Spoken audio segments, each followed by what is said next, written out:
Go.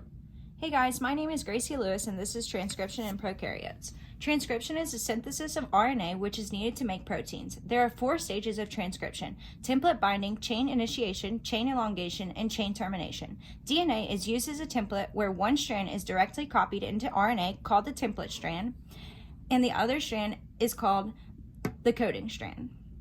One key difference between DNA and RNA is that thymine gets replaced by uracil in RNA. The chain grows by adding ribonucleic triphosphates, also known as R-NTPs, from the 5' end to the 3' end and dropping 2 phosphates. When the 2 phosphates are cleaved, a phosphodiester bond is formed between the nucleotide, phosphate, and the OH group. The RNA polymerase, existing as a core enzyme containing 5 subunits, cannot start initiation of transcription. This requires the help of a 6th subunit called the sigma factor, a protein that allows specific binding of RNA polymerase to the promoter region, turning RNA polymerase into a haloenzyme that can now start initiation of transcription. Transcription begins at the +1 nucleotide, where RNA polymerase binds to the promoter region and reads the template strand from the 3' end to the 5' end, and makes RNA from the 5' end to the 3' end. But first, the sigma subunit must recognize 10 bases upstream of the starting site at the 10 box, also known as the TATA box. It's the middle consistent sequence along with the 35 region, also known as the control region. These 2 consistent sequences allow RNA polymerase to find the promoter region and unwind the DNA double helix.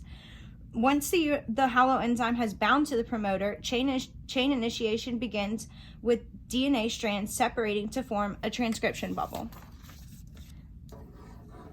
The sigma factor will fall off around 9 to 12 base pairs into making RNA, causing interactions with the 35 and the 10 promoter region to cease, initiating chain elongation occurring 5' to 3'. If the 10 box were removed, RNA polymerase would not be able to bind to DNA and RNA would not be able to be made. Therefore, the protein for metabolizing sugar would not be made. Chain termination is often row-independent but can also be row-dependent. Row-independent termination is set up by an inverted repeat, which is pretty much how it sounds, a base pair repeat but reverse. This leads to a termination hairpin being formed in RNA, allowing base pairing within the same strand and halting DNA polymerase, signaling dissociation of DNA and RNA pairs, which can occur due to the weak AU bonding. Row-dependent termination uses the Rho factor protein to bind to RNA at the RUT site, where it moves towards the 3' end and uses helicase activity to unwind DNA and RNA, ending transcription. Thank you.